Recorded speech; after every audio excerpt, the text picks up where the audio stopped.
wa taata mwana wa dadi emboozi eri mu nsi yonna na mu ggwanga erya Uganda ye yassaabaminisita ggwanga erya Bungereza omupya Rishi Sunak bangi nga bagamba nti nga muto ku myaka 42 nedda.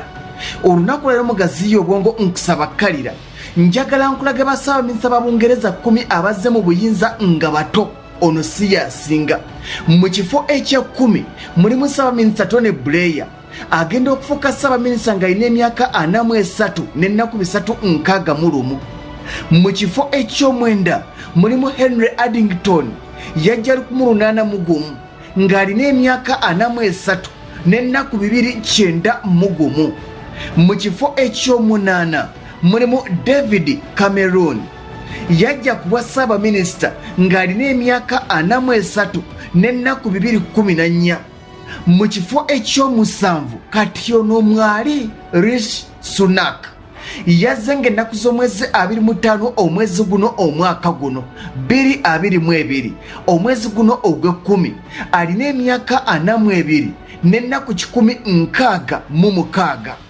Mu kifo ekyo-6 mulimu Robert Jenkinson yajja mu buyinza ng'alina emyaka 42 n'olunaku lumu. Mu kifo ekyo-5 mulimu Frederick North agenda okujja omwaka 1707 ng'alina emyaka 37 n'ennaku 209. Mu kifo ekyo-4 mulimu William Cavendish yajja 1756 ng'alina emyaka 36 n'ennaku 192. Mu kifo ekyo-3 mulimu Charles Watson yajja alina emyaka 35 n'ennaku 61. Mu kifo ekyo-2 mulimu Augustus Fitzroy yajja 1768 ng'alina emyaka 33 n'ennaku 16.